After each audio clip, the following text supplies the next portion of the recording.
સુરત શહેરમાં સમસ્ત ભારતીય આંબેડકરી બૌદ્ધ સમાજ દ્વારા મહારાષ્ટ્રના પરભણીમાં થયેલ લાઠીચાર્જ મુદ્દે કલેક્ટર સાહેબને આવેદનપત્ર આપ્યું.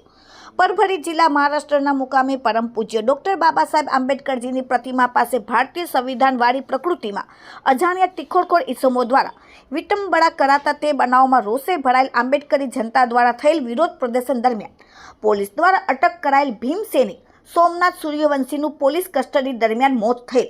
જેથી પોલીસ દ્વારા ભીમ સૈનિક સોમનાથ સૂર્યવંશીઓનું કસ્ટડીમાં ડેથ થતાં જે બાબતે પોલીસ પ્રશાસન દ્વારા ઢાંક, પીછોડા અને આંખ આડા કાન કરવાની પ્રવૃત્તિ કરી પોતાની છાપ લાજ બચાવવા ગેરકાયદેસર રીતે સદરૂપ હત્યાના બનાવમાં મિસગાઈડ કરી હત્યાના કાવતરાને દબાવવા તથા તે બાબતે સ્થાનિક સત્તા અને પ્રશાસનમાં બેસેલ રાજકીય વગ ધરાવતા ઇસમો દ્વારા સદ્દર બનાવને દબાવી દેવાનો પ્રયાસ કરાતા હતા, જેથી સદ્દર વિટંબણા કાંડ અને ભીમ સૈનિક સોમનાથ સૂર્યવંશીના હત્યાકાંડમાં સામેલ દોષિત તમામ પોલીસ ઇસમો તથા પડદાની પાછળ રહી રાજકીય વગ ધરાવી સદ્દર હત્યાકાંડને દબાવવાનો પ્રયાસ કરનાર તમામ ઇસમો વિરુદ્ધ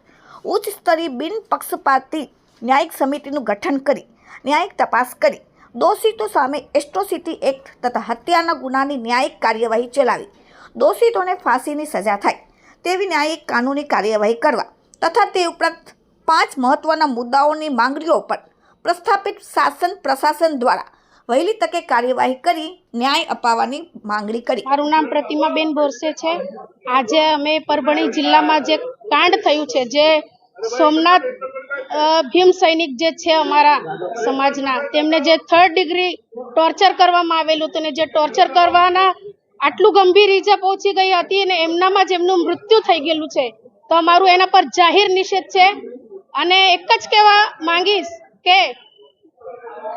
ભારતના શાસન કરતા ડોક્ટર ભીમરાવ આંબેડકરજી છે, એમનું જે શાસન ચાલે છે અને અમારા દલિત સમાજમાં, બહુજન સમાજમાં જે અન્યાય અત્યાચાર થઈ રહ્યું છે એ જરૂરથી બંધ થવા જોઈએ છે. એ જ અમારી કલેક્ટર સાહેબ શ્રીને આવેદનપત્ર સાથે માંગણી છે. જય ભીમ, જય સંવિધાન.